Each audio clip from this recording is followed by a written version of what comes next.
नाना फडणवीस, मराठा चाणक्य की अमर गाथा। नाना फडणवीस एक ऐसा नाम जो मराठा साम्राज्य की राजनीति, चातुर्य और राष्ट्रभक्ति की मिसाल बन गया। इतिहास के उन पन्नों में जहां तलवारों की झंकार होती है, वहां एक कोमल लेकिन दृढ़ लेखनी की आवाज भी होती है, और वह थी नाना की आवाज। जब शिवाजी महाराज के स्वराज की नींव गहरी हो चुकी थी, जब पेशवाओं का वर्चस्व चरम पर था, तभी एक ऐसा दौर आया जब साम्राज्य को एक बुद्धिमान और विवेकशील नेतृत्व की आवश्यकता थी। ऐसे समय में नाना फडणवीस एक प्रकाश स्तंभ बनकर उभरे। नाना फडणवीस का जन्म पुणे के एक चित्पावन ब्राह्मण परिवार में हुआ था। उनका मूल नाम बालाजी जनार्दन भानु था। बचपन से ही वे अत्यंत मेधावी, अनुशासित और चतुर थे। उन्होंने कम उम्र में ही संस्कृत, मराठी, राजनीति और कूटनीति की गहरी समझ विकसित कर ली थी। उनका मन मंदिरों में कम, राजसभा में अधिक लगता था।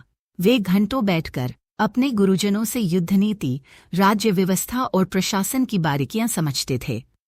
यह वो समय था जब हर राज्य अपने अस्तित्व के लिए संघर्ष कर रहा था और मराठा साम्राज्य भी अनेक संकटों से घिरा हुआ था। नाना ने कम उम्र में ही अपनी बुद्धिमत्ता का परिचय दे दिया था। जब वे पेशवा माधवराव के दरबार में शामिल हुए तो सभी दरबारियों ने एक युवा ब्राह्मण को देखकर उसे सामान्य समझा, लेकिन जल्द ही नाना ने साबित कर दिया कि उम्र अनुभव से छोटी हो सकती है, लेकिन बुद्धि के लिए कोई सीमा नहीं होती। माधवराव ने नाना की सूझबूझ और प्रशासनिक क्षमता को पहचाना और उन्हें महत्वपूर्ण जिम्मेदारियां सौंपना शुरू कर दिया। नाना फडणवीस का सबसे बड़ा गुण था उनका धैर्य। वे कभी आवेश में निर्णय नहीं लेते थे। वे हर बात को सोचते, समझते, उसके परिणामों का अनुमान लगाते और फिर ठोस कदम उठाते। यही कारण था कि जब माधवराव पेशवा का निधन हुआ और मराठा साम्राज्य संकटों से घिर गया, तब नाना ने बिना किसी पदलालसा के पूरी जिम्मेदारी उठाई। वे स्वयं पेशवा नहीं बने, लेकिन उन्होंने मराठा दरबार को संभालकर यह साबित कर दिया कि सत्ता का असली अर्थ नेतृत्व होता है, कुर्सी नहीं। माधवराव की मृत्यु के बाद साम्राज्य की कमान उनके छोटे भाई नारायण राव के हाथ में आई, लेकिन दरबार में षड्यंत्रों की जड़ें गहरी हो चुकी थीं। रघुनाथराव, जो नारायण राव के चाचा थे, उन्होंने सत्ता पर कब्जा करने के लिए साजिश रची और नारायण राव की हत्या कर दी गई। यह मराठा इतिहास का एक काला अध्याय था। पूरा साम्राज्य स्तब्ध था, विश्वास टूट चुके थे। लेकिन ऐसे कठिन समय में नाना फडणवीस ने अपने साहस और चतुराई से मराठा साम्राज्य को टूटने नहीं दिया। नाना ने रघुनाथराव को दरबार से बाहर कर दिया और एक नवजात बालक को पेशवा घोषित कर दिया। यह बालक था माधवराव द्वितीय। चूंकि वह शिशु था, नाना ने खुद को उस बालक का संरक्षक घोषित किया और राज्य की बागडोर अपने हाथ में ली। यह सत्ता नहीं थी, यह थी सेवा। यह थी सेवा, यह स्वार्थ नहीं था, यह था धर्म। नाना ने मराठा साम्राज्य को स्थिरता दी, उसकी रक्षा की और एक नया विश्वास पैदा किया। उनके नेतृत्व में मराठा साम्राज्य फिर से संगठित हुआ। उन्होंने अंग्रेजों की बढ़ती ताकत को समझा और उनके खिलाफ कूटनीतिक चालें चलीं। वे जानते थे कि अगर भारत को सुरक्षित रखना है तो उसे भीतर से एकजुट करना होगा। इसलिए उन्होंने सभी मराठा सरदारों को एकजुट किया। भोंसले, शिंदे, होलकर और गायकवाड़ सभी को एक सूत्र में बांधने का कार्य किया। ये आसान नहीं था, लेकिन नाना ने यह कर दिखाया। वे केवल एक राजनीतिज्ञ नहीं थे, वे एक कुशल प्रशासक, संवेदनशील मानव और राष्ट्रभक्त थे। उन्होंने पुणे शहर को एक सांस्कृतिक राजधानी के रूप में स्थापित किया। वहां शिक्षा, साहित्य, कला और संगीत को संरक्षण दिया। उन्होंने अपने कार्यों से यह सिद्ध कर दिया कि एक सच्चा नेता केवल युद्ध नहीं करता, वह संस्कृति को भी संभालता है, समाज को भी संभालता है। नाना फडणवीस की लेखनी में तलवार की धार थी। वे चिट्ठियों के माध्यम से ही युद्ध जीत लेते थे। उनकी नीति थी कि जहां तलवार न चले वहां कलम चलाओ। उन्होंने एक बार कहा था कि राजनीति में धैर्य सबसे बड़ी शक्ति है। यही उनका मूल मंत्र था। उन्होंने अनेक बार शत्रुओं को बिना युद्ध के पराजित किया। उनकी सबसे बड़ी कूटनीतिक जीत थी रघुनाथराव और अंग्रेजों के बीच हुए समझौतों को निष्फल करना। उन्होंने संधियों के जाल को इतनी चतुराई से काटा कि अंग्रेज वर्षों तक पुणे दरबार में पैर नहीं जमा सके। वे सरल जीवन जीते थे, न कोई शानो शौकत, न कोई निजी विलासिता। उन्होंने कभी अपने लिए कुछ नहीं मांगा। उनका पूरा जीवन मराठा साम्राज्य की सेवा में बीता। वे कहते थे कि राज्य एक माँ की तरह होता है और उसका रक्षक उसका सबसे बड़ा बेटा होता है। उन्होंने मराठा साम्राज्य को अपनी माँ समझा और उसकी सेवा में अपना तन, मन, धन सब अर्पित कर दिया। एक बार एक अंग्रेज अधिकारी ने पुणे दरबार में आकर कहा कि वे मराठों को व्यापार में मदद करना चाहते हैं, बदले में केवल कुछ इलाकों पर अधिकार चाहते हैं। यह सुनते ही नाना ने कहा, हम व्यापार करेंगे पर गुलामी नहीं करेंगे। उनकी आवाज में ऐसा तेज था कि वह अधिकारी बिना उत्तर दिए वापस लौट गया। नाना ने कभी विदेशी सत्ता को अपने सम्मान के ऊपर नहीं आने दिया। उनकी राजनीति केवल सत्ता पाने की नहीं थी, वे न्याय के लिए खड़े होते थे। उन्होंने महिलाओं को सुरक्षा दी, किसानों को राहत दी और व्यापारियों को स्वतंत्रता दी। वे मानते थे कि एक राज्य तभी समृद्ध होता है जब उसकी जनता सुखी हो। उन्होंने कर प्रणाली में सुधार किया, अदालतों को मजबूत किया और सेना को अनुशासित किया। हर क्षेत्र में नाना की छाप स्पष्ट दिखाई देती थी। जब कोई सैनिक अन्याय करता था तो नाना उसे दंड देते थे। जब कोई ब्राह्मण अपने पद का दुरुपयोग करता था तो नाना उसे भी दंडित करते थे। उनके लिए धर्म से ऊपर न्याय था और राज्यहित सर्वोपरि था। वे धर्मभीरू थे लेकिन अंधविश्वासी नहीं। वे आधुनिक सोच के समर्थक थे लेकिन परंपरा के सम्मान के साथ। उनकी सबसे बड़ी विशेषता थी उनका आत्मबल। वे संकटों से घबराते नहीं थे। उन्होंने जीवन में कई बार अपनों का विश्वास खोया, अपमान सहा, लेकिन कभी अपने कर्तव्य से पीछे नहीं हटे। जब अंग्रेजों ने पुणे को घेरने की योजना बनाई तो नाना ने एक गुप्त योजना बनाई। उन्होंने राजे रजवाड़ों से गुप्त पत्र व्यवहार किया और अंग्रेजों को यह संदेश दे दिया कि मराठा एकजुट हैं। परिणाम यह हुआ कि अंग्रेजों को पीछे हटना पड़ा। नाना ने जो एकजुटता स्थापित की थी वह दुर्लभ थी। उनकी मृत्यु के बाद वह एकजुटता धीरे धीरे बिखरने लगी और अंग्रेजों ने धीरे धीरे भारत पर अधिकार जमाना शुरू कर दिया।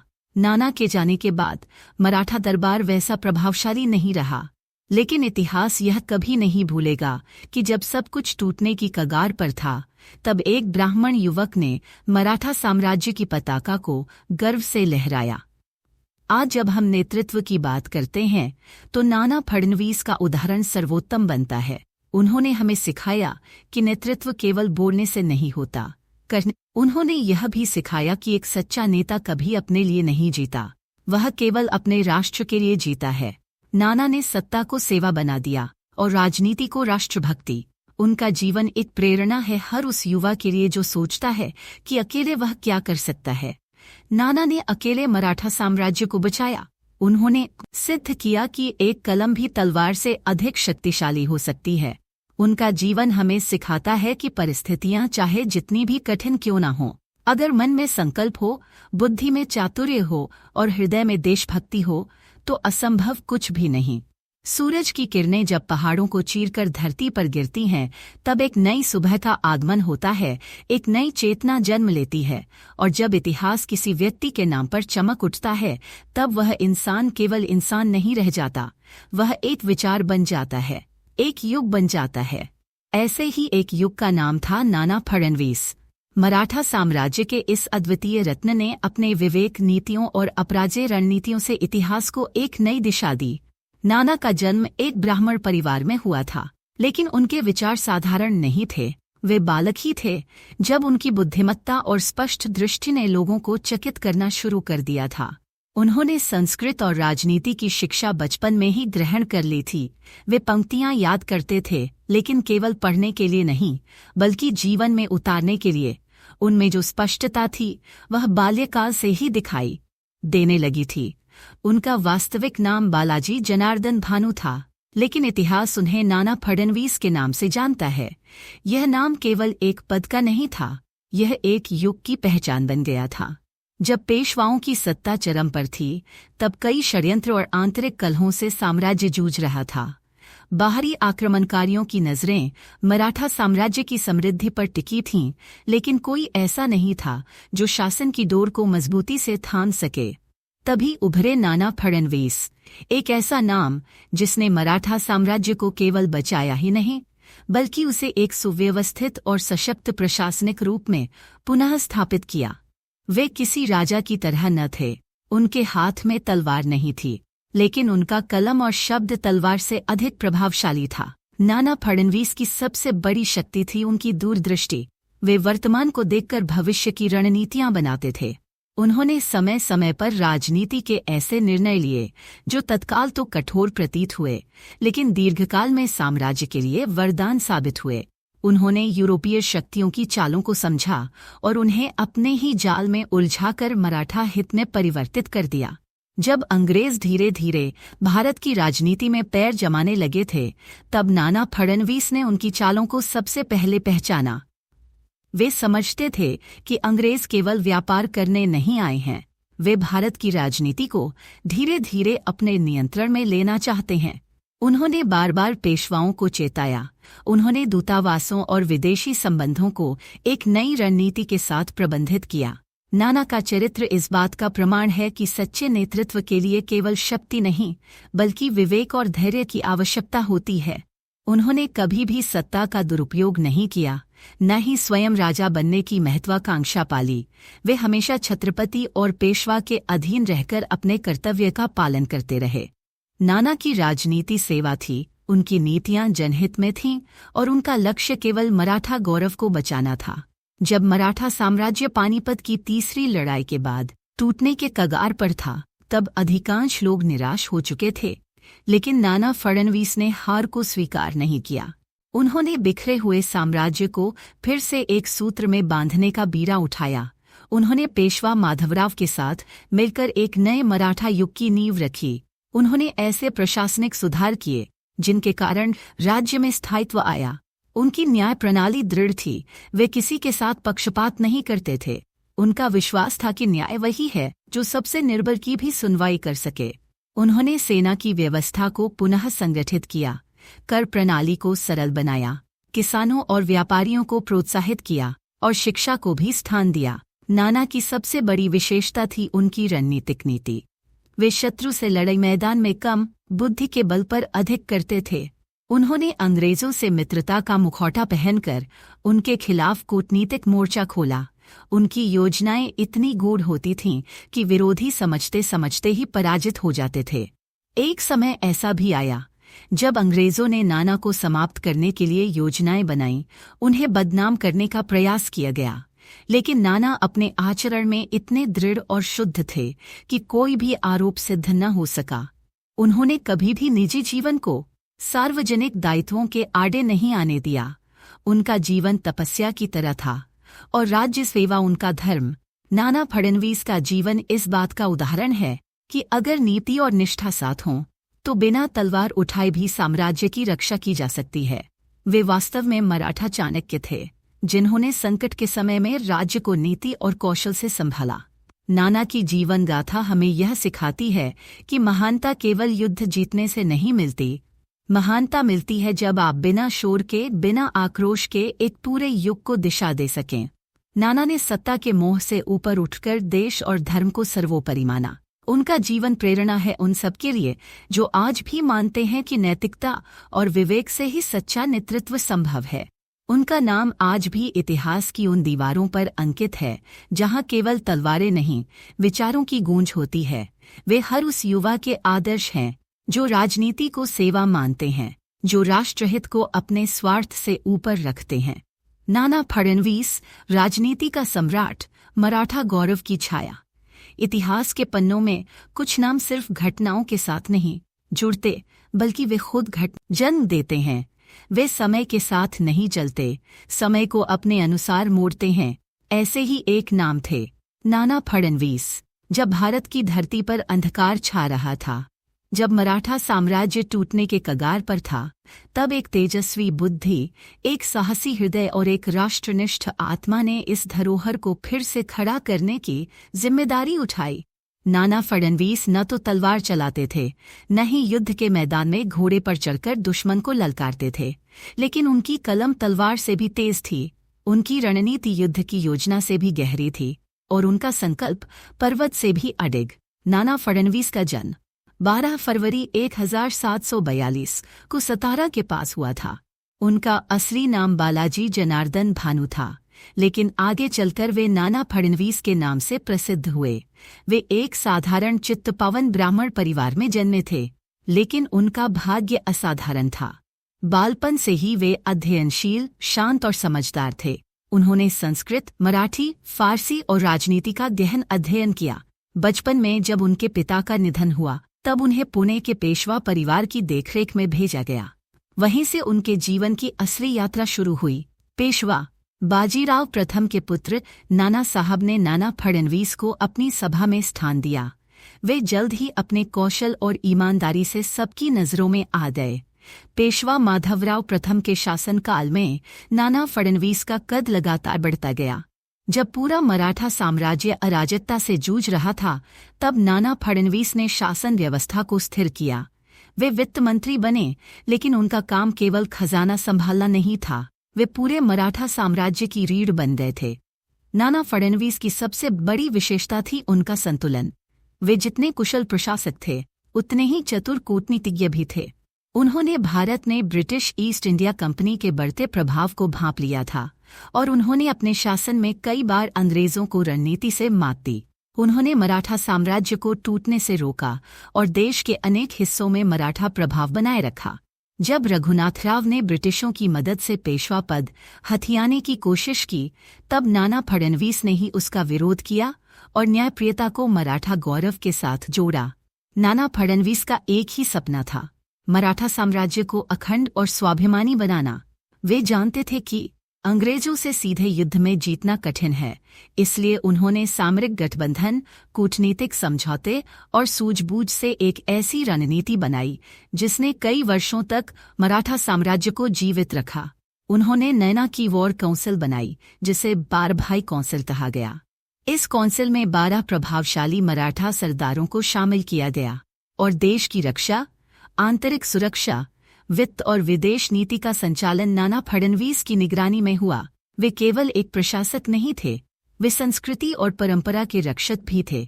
उन्होंने मंदिरों का जीर्णोद्धार करवाया, शिक्षा का प्रसार किया और न्याय प्रणाली को सुदृढ़ बनाया। उनके काल में पुणे एक सांस्कृतिक और राजनीतिक केंद्र बन गया। नाना फडणवीस की कलम से निकला हर शब्द मराठा इतिहास में एक दिशा बन जाता था। वे जहां जाते वहां व्यवस्था और प्रेरणा छोड़ते। नाना फडणवीस को अंग्रेजों ने कई बार तोड़ने की कोशिश की, कभी लालच से, कभी धमकी से, लेकिन वे अडिग रहे। जब रघुनाथ राव के पुत्र बाजीराव द्वितीय को अंग्रेजों ने समर्थन दिया और राज्य पर कब्जा करना चाहा, तब भी नाना फडणवीस ने उसे अपने वश में किया और एक बार फिर मराठा परंपरा की रक्षा की। वे जानते थे कि सत्ता हमेशा तलवार के बल पर नहीं चलती, उसे विवेक, धर्म और धैर्य की जरूरत होती है। नाना फडणवीस की नीति हमेशा लोकहित पर आधारित थी। वे राजकोष को जनता की सेवा का साधन मानते थे। उन्होंने रिश्वत और भेदभाव को अपने दरबार में कभी पनपने नहीं दिया। उन्होंने राज्य के प्रत्येक कोने में गुप्तचर भेजे, जो सीधे उन्हें रिपोर्ट करते थे। इससे उन्हें हर समस्या की जानकारी समय पर मिलती और वे तुरंत निर्णय लेते। उनकी कार्यशैली में स्पष्टता थी, दृढ़ता थी और सबसे बड़ी बात ईमानदारी थी। नाना फडणवीस का जीवन हमें बताता है कि अगर संकल्प पवित्र हो, विचार स्पष्ट हों और उद्देश्य महान हो, तो बिना हथियार उठाए भी युद्ध जीते जा सकते हैं। उन्होंने मराठा साम्राज्य को केवल राजनीतिक रूप से नहीं, बल्कि सांस्कृतिक रूप से भी समृद्ध किया।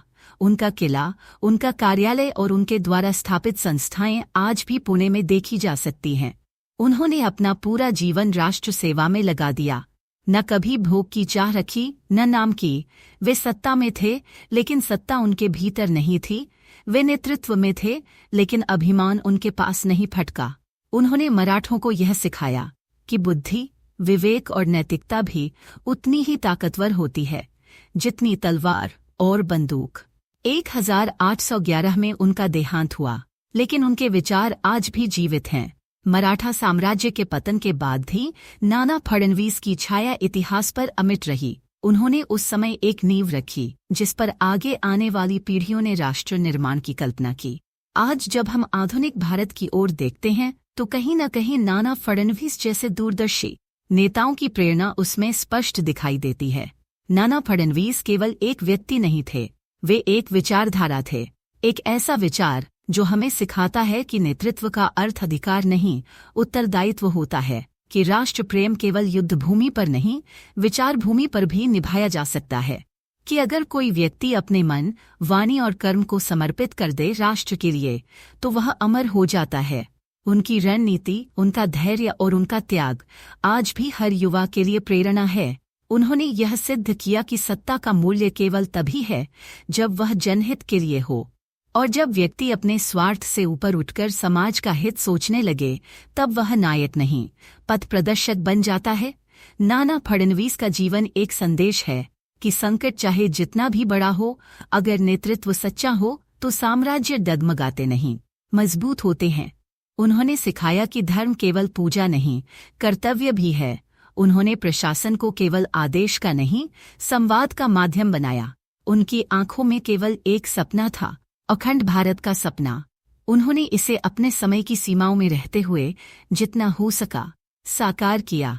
उनका जीवन आज भी यह बताता है कि विचारों की शक्ति, आचरण की पवित्रता और नीति की दृढ़ता से कोई भी समाज पुनर्जीवित हो सकता है।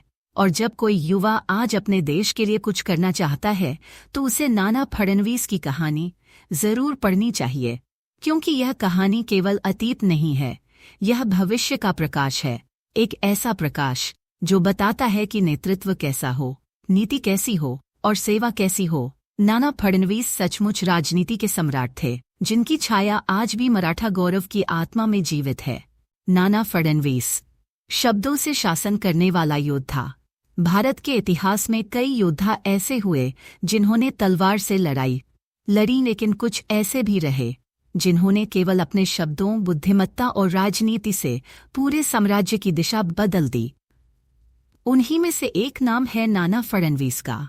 एक ऐसा नाम जिसे मराठा साम्राज्य की रीढ़ कहा गया, एक ऐसा व्यक्तित्व जिसने बिना युद्ध किए साम्राज्य को टिकाए रखा, एक ऐसा प्रशासक जिसने राजनीति को सेवा का माध्यम बनाया और अपने राष्ट्र के लिए अपना समर्पण सिद्ध किया। नाना फडणवीस का जन्म 1742 में महाराष्ट्र के सतारा जिले में हुआ। उनका असली नाम बालाजी जनार्दन भानु था। वे एक चित्तपावन ब्राह्मण परिवार से थे। उनके पूर्वज पेशवाओं के अधीन प्रशासन में कार्यरत रहे थे और उसी परंपरा को आगे बढ़ाने का बीज नाना के भीतर भी बचपन से ही अंकुरित हुआ। बालक नाना का बचपन बहुत सामान्य परिस्थितियों में बीता, लेकिन उनका मन असामान्य था। छोटी उम्र से ही उनमें राजनीतिक समझ, गंभीरता और गहन अध्ययन की क्षमता दिखाई देने लगी थी। उन्होंने संस्कृत, मराठी, फारसी और राजनीति का गहरा अध्ययन किया और बहुत ही कम उम्र में अपनी योग्यता का लोहा मनवाया। उनकी प्रतिभा को सबसे पहले पहचाना पेशवा बालाजी बाजीराव ने। नाना को पुणे दरबार में एक छोटे से पद पर रखा गया, लेकिन बहुत ही जल्दी उनकी सूझबूझ, कुशलता और निर्णायक सोच ने सबका ध्यान आकर्षित किया। समय बीतने के साथ नाना फडणवीस ने स्वयं को मराठा दरबार के सबसे विश्वसनीय और चतुर सलाहकार के रूप में स्थापित किया। जब पानीपत की तीसरी लड़ाई में मराठा साम्राज्य को बहुत बड़ा धक्का लगा और पेशवा माधवराव प्रथम सत्ता में आए, तब नाना उनके प्रमुख सहयोगी बने। वे न केवल प्रशासक थे, बल्कि एक दूरदर्शी रणनीतिकार और मराठा गौरव के रक्षक भी थे। नाना का सबसे बड़ा योगदान यह था कि उन्होंने पेशवा माधवराव की असमय मृत्यु के बाद भी मराठा साम्राज्य को टूटने नहीं दिया। एक समय ऐसा आया जब पूरा साम्राज्य राजनीतिक अस्थिरता, बाहरी आक्रमणों और आंतरिक षड्यंत्रों से जूझ रहा था। नाना ने उस समय 12 भाई परिषद का गठन किया। यह परिषद 12 प्रमुख सरदारों और नेताओं की एक सामूहिक सलाहकार समिति थी, जिसने सामूहिक निर्णयों से साम्राज्य की दिशा तय की। इस परिषद के माध्यम से नाना ने न केवल शक्ति का संतुलन बनाए रखा, बल्कि एक कमजोर होते साम्राज्य को पुनर्जीवित करने का कार्य किया। नाना फडणवीस तलवार नहीं चलाते थे, लेकिन उनकी कलम की धार किसी भी तलवार से तेज थी। वे किसी भी परिस्थिति को इतनी चतुराई से संभालते कि विरोधी भी उनकी बुद्धिमत्ता के सामने नतमस्तक हो जाते। उन्होंने इंग्लैंड, हैदराबाद, मैसूर और निजाम जैसे शक्तिशाली शत्रुओं से मराठा साम्राज्य की रक्षा की। टीपू सुल्तान के साथ उन्होंने संतुलन बनाए रखा और ब्रिटिश ईस्ट इंडिया कंपनी से हमेशा सावधानीपूर्वक व्यवहार किया। उन्होंने यह भांप लिया था कि अंग्रेज धीरे धीरे भारत की स्वतंत्रता को निगलने की योजना बना रहे हैं और इसी कारण उन्होंने मराठा दरबार को उनकी चालों से सजग रखा। नाना का जीवन केवल राजनीति नहीं था, वे एक संवेदनशील हृदय वाले व्यक्ति थे। उन्हें कला, साहित्य, धर्म और संस्कृति से गहरा प्रेम था। पुणे शहर का जो गौरव आज है, उसकी नींव नाना फडणवीस के कार्यों से ही पड़ी थी। उन्होंने पुणे में कई मंदिर, घाट, विद्यालय और जल संरचनाओं का निर्माण करवाया। उनका उद्देश्य केवल शासन नहीं था, बल्कि जनता के लिए सुविधा और गरिमा का वातावरण बनाना था। उनकी वाणी में मधुरता थी, लेकिन निर्णयों में दृढ़ता। वे किसी भी विषय पर विचार करने से पहले सभी पक्षों को सुनते और फिर शांत मन से निष्कर्ष पर पहुंचते। वे कठोर नहीं थे, लेकिन अनुशासन प्रिय थे। उनके निर्णयों में नीति, धर्म और न्याय का त्रिवेणी संगम होता था। यही कारण था कि जनता उन्हें केवल एक प्रशासक नहीं, बल्कि मार्गदर्शक और रक्षक मानती थी। नाना ने हमेशा कहा था कि भारत की असली शक्ति उसकी एकता में है। जब जब मराठा सरदारों में फूट पड़ती, तब नाना उन्हें समझा बुझाकर एकता की ओर लाते। उनका मानना था कि अगर हम आपस में लड़ेंगे तो विदेशी शक्तियां हमें तोड़ देंगी। इसी सोच के कारण उन्होंने कई बार दरबार में अपने विरोधियों को भी साथ लेकर चलने का प्रयास किया। नाना की यह नीति न केवल मराठा साम्राज्य को सुरक्षित रखने में मददगार हुई, बल्कि उसने एक उदाहरण भी प्रस्तुत किया कि कैसे सत्ता का उपयोग केवल जीतने के लिए नहीं, जोड़ने के लिए किया जा सकता है। नाना फडणवीस का जीवन इस बात का प्रमाण है कि नेतृत्व केवल पद से नहीं, कर्म से प्राप्त होता है। उन्होंने कभी स्वयं को राजा नहीं कहा, लेकिन उन्होंने जो कार्य किए वे एक सम्राट से कम नहीं थे। उनका जीवन त्याग, तपस्या और सेवा की मिसाल है। जब वे वृद्ध हुए, तब भी वे हर सुबह जल्दी उठते, प्रार्थना करते और फिर दरबार में बैठकर राज्य के पत्रावलियां पढ़ते। वे अंतिम क्षण तक अपनी जिम्मेदारियों से पीछे नहीं हटे। 1800 में जब उनका निधन हुआ, तब पूरा पुणे रो पड़ा। कोई उन्हें राष्ट्र का रक्षक कहता, कोई उन्हें मराठा गौरव का पहरेदार, लेकिन हर कोई यह मानता था कि नाना फडणवीस जैसा व्यक्तित्व युगों में एक बार ही जन्म लेता है। उनकी मृत्यु के बाद मराठा साम्राज्य धीरे धीरे ढहने लगा, क्योंकि नाना जैसा बुद्धिमान, कर्तव्यनिष्ठ और राष्ट्रभक्त प्रशासक फिर कभी नहीं मिला। आज भी जब हम भारतीय राजनीति, नेतृत्व और कूटनीति की बात करते हैं, तो नाना फडणवीस का नाम सम्मान से लिया जाता है। उनका जीवन हमें सिखाता है कि सच्चा नेतृत्व वो है जो देश को टूटने से बचाए, जो लोगों को जोड़कर आगे ले जाए और जो शक्ति का नहीं, सेवा का प्रतीक बने। उन्होंने कभी हथियार नहीं उठाया, लेकिन उनके विचार और निर्णय आज भी इतिहास के पन्नों में अमिट छाप छोड़ते हैं। नाना फडणवीस के जीवन से हमें यह सीख मिलती है कि परिस्थितियां चाहे जितनी भी कठिन हों, अगर दृष्टि स्पष्ट हो, उद्देश्य पवित्र हो और कर्म निरंतर हो, तो कोई भी संकट टिक नहीं सकता। उन्होंने सिखाया कि नेतृत्व केवल अधिकार का विषय नहीं, जिम्मेदारी का विषय है।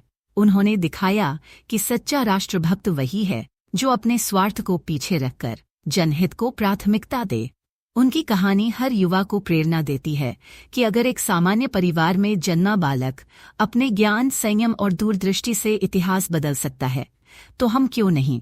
नाना फडणवीस की यह गाथा केवल मराठा साम्राज्य की कहानी नहीं, यह भारत की मिट्टी में जन्मे उस महान आत्मा की कहानी है जिसने अपने युग को नई दिशा दी।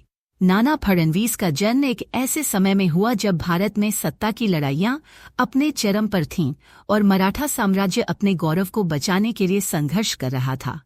यह वह कालखंड था जब मुगलों की सत्ता ढलान पर थी और अंग्रेज अपने पांव भारत में गहराई तक जमाने लगे थे। ऐसे समय में महाराष्ट्र की मिट्टी में जन्म लेने वाला एक बालक आने वाले समय में न केवल मराठों का गौरव बनेगा, बल्कि भारत के राजनीतिक इतिहास में एक ऐसी मिसाल कायम करेगा जिसकी गूंज सदियों तक सुनाई देगी। उनका नाम था बालाजी जनार्दन भानु, जिन्हें हम आज नाना फडणवीस के नाम से जानते हैं। नाना का जन्म 1742 में हुआ था। वे चित्पावन ब्राह्मण परिवार से थे। बाल्यकाल से ही उनकी बुद्धिमत्ता, अध्ययनशीलता और अनुशासन ने सबका ध्यान खींचा। उनके पिताजी पेशवा सेवा में कार्यरत थे, जिससे नाना को शासन तंत्र को निकट से देखने का अवसर मिला। बहुत कम उम्र से ही वे राजनीति, इतिहास, धर्मशास्त्र और प्रशासन में गहरी रुचि लेने लगे। वे शांत स्वभाव के थे, लेकिन उनके भीतर विचारों की एक ज्वाला धकती थी जो आने वाले समय में उन्हें मराठा साम्राज्य का स्तंभ बनाएगी। जब वे किशोरावस्था में पहुंचे तो नाना ने न केवल संस्कृत और मराठी साहित्य में गहन अध्ययन किया, बल्कि फारसी और थोड़ी बहुत अंग्रेजी भी सीखी। उन्हें यह एहसास हो गया था कि यदि भारत को बाहरी शक्तियों से बचाना है तो हमें उनकी भाषा, उनकी नीति और उनकी रणनीति को समझना होगा। उन्होंने स्वयं को केवल एक विद्वान तक सीमित नहीं रखा, बल्कि एक कर्मयोगी की तरह तैयार किया। उनकी यही विशेषता उन्हें दूसरों से अलग करती थी। वे जानते थे कि केवल विद्या ही नहीं, बल्कि विवेक, साहस और धैर्य ही नेतृत्व का आधार होता है। जब नाना युवा हुए तभी पानीपत की तीसरी लड़ाई में मराठों को भयंकर हार का सामना करना पड़ा। इस हार ने मराठा साम्राज्य की नींव हिला दी थी। चारों तरफ निराशा थी, दरबार में मतभेद थे और जनता असुरक्षित महसूस कर रही थी। लेकिन इसी अंधकार में नाना फडणवीस जैसे नायक का उदय हुआ। उन्होंने हार से हिम्मत नहीं हारी। उन्होंने उस समय के युवा पेशवा माधवराव के साथ मिलकर मराठा साम्राज्य को फिर से खड़ा करने का बीड़ा उठाया। यह साझेदारी मराठा इतिहास में स्वर्ण अक्षरों में दर्ज है। नाना ने राजनीति को केवल सत्ता की कुर्सी तक सीमित नहीं समझा, उन्होंने उसे लोक कल्याण का माध्यम माना। उनके निर्णयों में दूरदर्शिता थी। वे छोटी छोटी बातों में छिपे हुए संकेतों को पकड़ लेते थे। एक बार जब दरबार में कोई अंग्रेज अधिकारी प्रस्ताव लेकर आया तो नाना ने उसकी भाषा नहीं, उसकी आंखों में झांककर मंशा को समझ लिया। वे जानते थे कि अंग्रेज केवल व्यापार नहीं, शासन की नींव रखने भारत आए हैं। इसीलिए उन्होंने हर प्रस्ताव, हर संधि को अत्यंत चतुराई और संयम के साथ परखा। माधवराव पेशवा की असमय मृत्यु के बाद जब साम्राज्य अस्थिर हो गया, तब नाना फडणवीस ने न केवल एक मंत्री के रूप में, बल्कि एक संरक्षक, एक मार्गदर्शक और एक योद्धा के रूप में भूमिका निभाई। उन्होंने अल्पवयस्क नारायणराव पेशवा की सुरक्षा सुनिश्चित की, लेकिन दुर्भाग्यवश नारायणराव की हत्या कर दी गई और इससे सत्ता संघर्ष और गहरा गया। ऐसे समय में नाना ने बरभाई परिषद का गठन किया, जिसमें प्रमुख सरदारों को मिलाकर एक शक्तिशाली सलाहकार मंडल बनाया गया। यह परिषद दरबार की राजनीति में संतुलन का प्रतीक बनी और मराठा साम्राज्य को एक नई दिशा दी। नाना ने सदैव यह प्रयास किया कि मराठा साम्राज्य केवल युद्धों से नहीं, बल्कि नीति और न्याय से मजबूत बने। वे जानते थे कि केवल तलवार से साम्राज्य नहीं चलता, उसे विवेक, अनुशासन और नैतिकता की भी आवश्यकता होती है। उन्होंने आंतरिक सुधारों पर बल दिया, किसानों के लिए भूमि कर की दरों को यथासंभव कम किया, प्रजा से संवाद को प्राथमिकता दी। वे स्वयं गांवों का दौरा करते, लोगों की समस्याएं सुनते और समाधान देते। उनका यह व्यवहार उन्हें जनता के बीच अत्यंत लोकप्रिय बनाता चला गया। उन्होंने शासन में पारदर्शिता लाने के लिए कई निर्णय लिए, भ्रष्ट अधिकारियों को दंडित किया, कर संग्रहण में ईमानदारी को बढ़ावा दिया। वे कहते थे कि यदि शासक ईमानदार नहीं होगा तो प्रजा कभी भी न्याय की आशा नहीं कर सकती। नाना की यही सोच उन्हें एक आदर्श प्रशासक बनाती है। उन्होंने शिक्षा के क्षेत्र में भी योगदान दिया, कई गुरुकुलों और पाठशालाओं को संरक्षण दिया, विद्वानों को दरबार में सम्मान दिया। वे स्वयं भी एक विद्वान थे और हमेशा ज्ञान की पूजा करते थे। एक बार किसी विद्वान ने दरबार में तर्क किया और उसका दृष्टिकोण नाना से भिन्न था। दरबार में लोग चुप हो गए, लेकिन नाना ने न केवल उसकी बात ध्यान से सुनी, बल्कि तर्क के बल पर अपनी गलती स्वीकार की। यही था उनका चरित्र, विनम्र, नीतिवान और सत्यनिष्ठ। राजनीति के क्षेत्र में नाना की सबसे बड़ी विशेषता थी संतुलन। वे जानते थे कि अनेक सरदारों और रियासतों को एक सूत्र में बांधना आसान नहीं है। उन्होंने कुशल कूटनीति से एकता बनाए रखी। जब हैदराबाद, मैसूर और अंग्रेजों से खतरा बढ़ा तो नाना ने एक एक कर सभी रियासतों से संवाद स्थापित किया। वे कहते थे कि भारत को बचाने के लिए पहले भारत को जोड़ना होगा। उन्होंने बार बार मराठों से अपील की कि आपसी मतभेद भुलाकर राष्ट्रीय हित में एक साथ आएं। नाना की सबसे बड़ी परीक्षा तब आई जब अंग्रेजों ने अपनी सैन्य शक्ति का उपयोग कर विभिन्न क्षेत्रों पर कब्जा करना शुरू किया। उन्होंने पेशवा को प्रभावित करने का प्रयास किया। नाना जानते थे कि यह केवल शुरुआत है। उन्होंने हर संभव प्रयास किया कि अंग्रेजों के प्रभाव को सीमित किया जाए। कई संधियां, संवाद और विरोध के माध्यम से उन्होंने वर्षों तक साम्राज्य को अंग्रेजी प्रभाव से बचाए रखा। लेकिन जब राजनीति में कुछ नेताओं ने निजी स्वार्थ के लिए अंग्रेजों से सांठ-गांठ करना शुरू किया, तब नाना अत्यंत व्यथित हुए। उन्होंने दरबार में बार बार चेताया कि अंग्रेज केवल आपके स्वार्थ पूरे करने नहीं आए हैं, वे भारत को गुलाम बना। लेकिन स्वार्थ की धुंध में कई नेता यह बात नहीं समझ पाए। नाना का जीवन केवल एक राजनेता का नहीं था, वह एक विचारधारा का प्रतीक था। वे नेतृत्व की उस परिभाषा को जीते थे जिसमें स्वयं के लिए कुछ नहीं और राष्ट्र के लिए सब कुछ होता है। उन्होंने अपना पूरा जीवन राष्ट्र की सेवा में अर्पित कर दिया। वे रथ, हाथी या शानो शौकत से नहीं चलते थे। उनकी सादगी, संयम और सेवा भाव ही उनका असली वैभव था। एक बार एक अंग्रेज अधिकारी ने नाना से पूछा कि आप इतने बड़े साम्राज्य के प्रमुख हैं, लेकिन आपके वस्त्र इतने साधारण क्यों हैं? नाना ने मुस्कुराकर कहा, मैं वस्त्रों से नहीं, अपने कार्यों से बड़ा बनना चाहता हूँ। यह उत्तर केवल एक वाक्य नहीं था, यह एक दर्शन था, एक दृष्टिकोण था जो आज भी प्रेरणा देता है। नाना फडणवीस का अंतिम समय अत्यंत शांत और संतोषपूर्ण रहा। उन्होंने जो जीवन जिया वह एक आदर्श था। उन्होंने जो विचार दिए वे आने वाली पीढ़ियों के लिए धरोहर बने। वे सिखा गए कि नेतृत्व का अर्थ सत्ता नहीं, सेवा है। राष्ट्र के लिए काम करना केवल कर्तव्य नहीं, तपस्या है। आज जब हम भारतीय इतिहास को देखते हैं तो नाना फडणवीस का नाम एक दीप की तरह चमकता है। एक ऐसा दीप जिसने अंधकार में भी दिशा दी, संकटों में भी उम्मीद जगाई, सत्ता के शिखर पर रहकर भी विनम्रता और नीति का पालन किया। उनके जीवन से हम यह सीख सकते हैं कि अगर इरादे मजबूत हों, सोच स्पष्ट हो और उद्देश्य जनकल्याण हो, तो कोई भी व्यक्ति इतिहास में अमर बन सकता है। ये कहानी केवल नाना फडणवीस की नहीं है, यह उन सभी लोगों की प्रेरणा है जो परिवर्तन लाना चाहते हैं, जो सत्ता को सेवा का माध्यम मानते हैं, जो अपने जीवन को राष्ट्र को समर्पित करना चाहते हैं। नाना हमें सिखाते हैं कि सबसे बड़ी वीरता तलवार नहीं, विवेक है। सबसे बड़ा युद्ध बाहरी नहीं, आंतरिक होता है। और सबसे बड़ा नेता वह नहीं जो डराता है, बल्कि वह है जो दिशा दिखाता है। नाना फडणवीस नीति, बुद्धि और राष्ट्रभक्ति का प्रतीक। मराठा साम्राज्य का इतिहास केवल तलवारों और युद्धों की कहानियों से नहीं भरा है, बल्कि उसमें वे अद्वितीय चरित्र भी शामिल हैं, जिन्होंने बिना तलवार उठाए पूरे साम्राज्य को टिकाए रखा और आगे बढ़ाया। इन्हीं विलक्षण व्यक्तित्वों में एक नाम है बालाजी जनार्दन भानु, जिन्हें इतिहास में नाना फडणवीस के नाम से जाना जाता है। नाना एक ऐसे पुरुष थे जिनकी बुद्धिमत्ता, नीति और कूटनीति ने मराठा साम्राज्य को एकजुट रखा। उनकी कहानी केवल एक प्रशासक की नहीं, बल्कि एक सच्चे राष्ट्रभक्त की है, जिनका जीवन आज भी नेतृत्व और समर्पण का आदर्श है। नाना का जन्म सन 1742 में महाराष्ट्र के एक चित्पावन ब्राह्मण परिवार में हुआ। उनके पिता पेशन के तहत पुणे दरबार में कार्यरत थे। बाल्यकाल से ही नाना की बुद्धि तेज थी, उन्हें शास्त्रों में रुचि थी, लेकिन राजनीति में उनकी गहरी समझ देखकर सब चकित रह जाते थे। वे शब्दों का चयन इतनी चतुराई से करते थे कि शत्रु भी उनकी सराहना करता था। छोटी उम्र में ही उन्होंने अपनी कुशाग्र बुद्धि से पेशवाओं का ध्यान खींचा और बहुत जल्द उन्हें पेशवा माधवराव प्रथम के सचिव पद पर नियुक्त किया गया। माधवराव और नाना की जोड़ी मराठा इतिहास की सबसे प्रभावशाली जोड़ी बन गई। माधवराव की वीरता और नाना की नीति ने साम्राज्य को स्थिरता दी।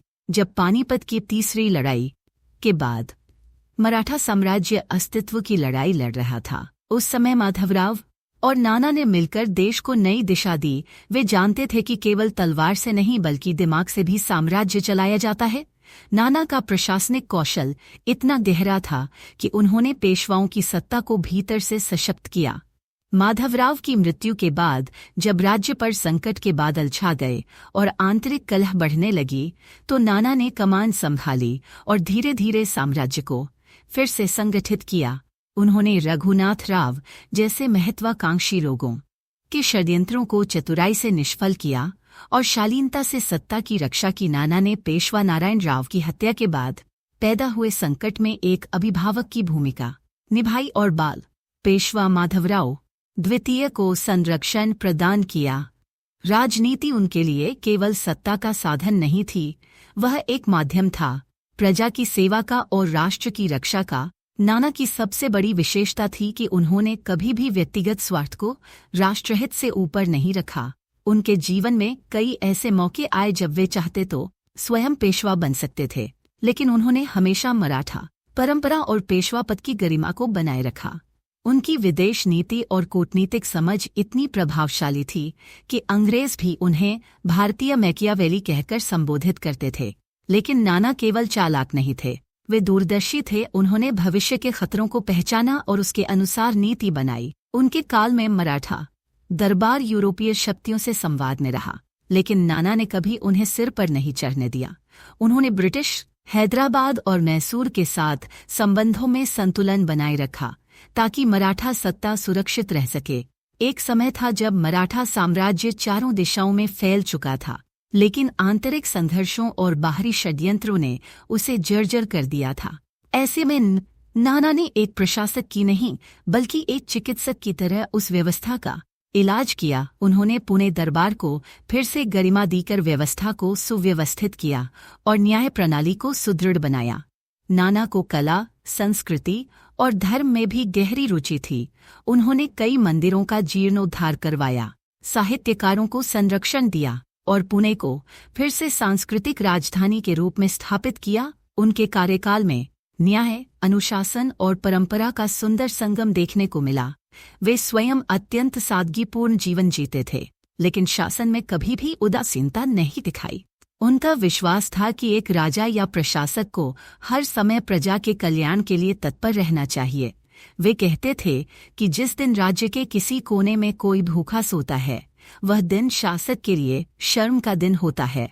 उनकी यही संवेदनशीलता उन्हें एक महान प्रशासक से बढ़कर एक महात्मा बना देती है। जब अंग्रेज धीरे धीरे भारत में अपने पांव पसार रहे थे और देसी रियासतें आपसी लड़ाई में उलझी थीं, उस समय नाना ने मराठा सत्ता को एकजुट रखा। उन्होंने अंग्रेजों को कूटनीतिक रूप से जवाब दिया, न कि सीधे युद्ध से, क्योंकि वे जानते थे कि एकता से ही भारत को बचाया जा सकता है। उन्होंने पेशवा दरबार को बचाया जा सकता है। उन्होंने पेशवा दरबार को बाहरी ताकतों के हस्तक्षेप से बचाने के लिए नीतियां बनाईं और सफलतापूर्वक लागू कीं। उनका शासनकाल न केवल स्थायित्व का काल था, बल्कि मराठा आत्मबल का भी समय था। उन्होंने यह सिद्ध कर दिया कि विचारों की शक्ति तलवार से कहीं अधिक होती है। वे शांति से बात करते थे, लेकिन उनका शब्द शस्त्र की तरह प्रभावशाली होता था और इसी कारण सभी दरबारों में उनका मान था। नाना फडणवीस नीति, बुद्धि और राष्ट्रभक्ति का प्रतीक। मराठा साम्राज्य का इतिहास केवल तलवारों और युद्धों की कहानियों से नहीं भरा है, बल्कि उसमें वे अद्वितीय चरित्र भी शामिल हैं, जिन्होंने बिना तलवार उठाए पूरे साम्राज्य को टिकाए रखा और आगे बढ़ाया। इन्हीं विलक्षण व्यक्तित्वों में एक नाम है बालाजी जनार्दन भानु, जिन्हें इतिहास में नाना फडणवीस के नाम से जाना जाता है। नाना एक ऐसे पुरुष थे जिनकी बुद्धिमत्ता, नीति और कूटनीति ने मराठा साम्राज्य को एकजुट रखा। उनकी कहानी केवल एक प्रशासक की नहीं, बल्कि एक सच्चे राष्ट्रभक्त की है, जिनका जीवन आज भी नेतृत्व और समर्पण का आदर्श है। नाना का जन्म सन 1742 में महाराष्ट्र के एक चित्पावन ब्राह्मण परिवार में हुआ। उनके पिता पेशन के तहत पुणे दरबार में कार्यरत थे। बाल्यकाल से ही नाना की बुद्धि तेज थी। उन्हें शास्त्रों में रुचि थी, लेकिन राजनीति में उनकी गहरी समझ देखकर सब चकित रह जाते थे। वे शब्दों का चयन इतनी चतुराई से करते थे कि शत्रु भी उनकी सराहना करता था। छोटी उम्र में ही उन्होंने अपनी कुशाग्र बुद्धि से पेशवाओं का ध्यान खींचा और बहुत जल्द उन्हें पेशवा माधवराव प्रथम के सचिव पद पर नियुक्त किया गया। माधवराव और नाना की जोड़ी मराठा इतिहास की सबसे प्रभावशाली जोड़ी बन गई। माधवराव की वीरता और नाना की नीति ने साम्राज्य को स्थिरता दी। जब पानीपत की तीसरी लड़ाई के बाद मराठा साम्राज्य अस्तित्व की लड़ाई लड़ रहा था, उस समय माधवराव और नाना ने मिलकर देश को नई दिशा दी। वे जानते थे कि केवल तलवार से नहीं बल्कि दिमाग से भी साम्राज्य चलाया जाता है। नाना का प्रशासनिक कौशल इतना गहरा था कि उन्होंने पेशवाओं की सत्ता को भीतर से सशक्त किया। माधवराव की मृत्यु के बाद जब राज्य पर संकट के बादल छा गए और आंतरिक कलह बढ़ने लगी, तो नाना ने कमान संभाली और धीरे धीरे साम्राज्य को फिर से संगठित किया। उन्होंने रघुनाथ राव जैसे महत्वाकांक्षी लोगों के षड्यंत्रों को चतुराई से निष्फल किया और शालीनता से सत्ता की रक्षा की। नाना ने पेशवा नारायण राव की हत्या के बाद पैदा हुए संकट में एक अभिभावक की भूमिका निभाई और बाल पेशवा माधवराव द्वितीय को संरक्षण प्रदान किया। राजनीति उनके लिए केवल सत्ता का साधन नहीं थी, वह एक माध्यम था प्रजा की सेवा का और राष्ट्र की रक्षा का। नाना की सबसे बड़ी विशेषता थी कि उन्होंने कभी भी व्यक्तिगत स्वार्थ को राष्ट्रहित से ऊपर नहीं रखा। उनके जीवन में कई ऐसे मौके आए जब वे चाहते तो स्वयं पेशवा बन सकते थे, लेकिन उन्होंने हमेशा मराठा परंपरा और पेशवा पद की गरिमा को बनाए रखा। उनकी विदेश नीति और कूटनीतिक समझ इतनी प्रभावशाली थी कि अंग्रेज भी उन्हें भारतीय मैकियावेली कहकर संबोधित करते थे। लेकिन नाना केवल चालाक नहीं थे, वे दूरदर्शी थे। उन्होंने भविष्य के खतरों को पहचाना और उसके अनुसार नीति बनाई। उनके काल में मराठा दरबार यूरोपीय शक्तियों से संवाद में रहा, लेकिन नाना ने कभी उन्हें सिर पर नहीं चढ़ने दिया। उन्होंने ब्रिटिश, हैदराबाद और मैसूर के साथ संबंधों में संतुलन बनाए रखा ताकि मराठा सत्ता सुरक्षित रह सके। एक समय था जब मराठा साम्राज्य चारों दिशाओं में फैल चुका था, लेकिन आंतरिक संघर्षों और बाहरी षड्यंत्रों ने उसे जर्जर कर दिया था। ऐसे में नाना ने एक प्रशासक की नहीं बल्कि एक चिकित्सक की तरह उस व्यवस्था का इलाज किया। उन्होंने पुणे दरबार को फिर से गरिमा दी, कर व्यवस्था को सुव्यवस्थित किया और न्याय प्रणाली को सुदृढ़ बनाया। नाना को कला, संस्कृति और धर्म में भी गहरी रुचि थी। उन्होंने कई मंदिरों का जीर्णोद्धार करवाया, साहित्यकारों को संरक्षण दिया और पुणे को फिर से सांस्कृतिक राजधानी के रूप में स्थापित किया। उनके कार्यकाल में न्याय, अनुशासन और परंपरा का सुंदर संगम देखने को मिला। वे स्वयं अत्यंत सादगीपूर्ण जीवन जीते थे, लेकिन शासन में कभी भी उदासीनता नहीं थी। उनका विश्वास था कि एक राजा या प्रशासक को हर समय प्रजा के कल्याण के लिए तत्पर रहना चाहिए। वे कहते थे कि जिस दिन राज्य के किसी कोने में कोई भूखा सोता है, वह दिन शासक के लिए शर्म का दिन होता है। उनकी यही संवेदनशीलता उन्हें एक महान प्रशासक से बढ़कर एक महात्मा बना देती है। जब अंग्रेज धीरे धीरे भारत में अपने पांव पसार रहे थे और देसी रियासतें आपसी लड़ाई में उलझी थीं, उस समय नाना ने मराठा सत्ता को एकजुट रखा। उन्होंने अंग्रेजों को कूटनीतिक रूप से जवाब दिया, न कि सीधे युद्ध से, क्योंकि वे जानते थे कि एकता से ही भारत को बचाया जा सकता है। उन्होंने पेशवा दरबार को बाहरी ताकतों के हस्तक्षेप से बचाने के लिए नीतियां बनाईं और सफलतापूर्वक लागू कीं। उनका शासनकाल न केवल स्थायित्व का काल था, बल्कि मराठा आत्मबल का भी समय था। उन्होंने यह सिद्ध कर दिया कि विचारों की शक्ति तलवार से कहीं अधिक होती है। वे शांति से बात करते थे, लेकिन उनका शब्द शस्त्र की तरह प्रभावशाली होता था और इसी कारण सभी दरबारों में उनका मान था।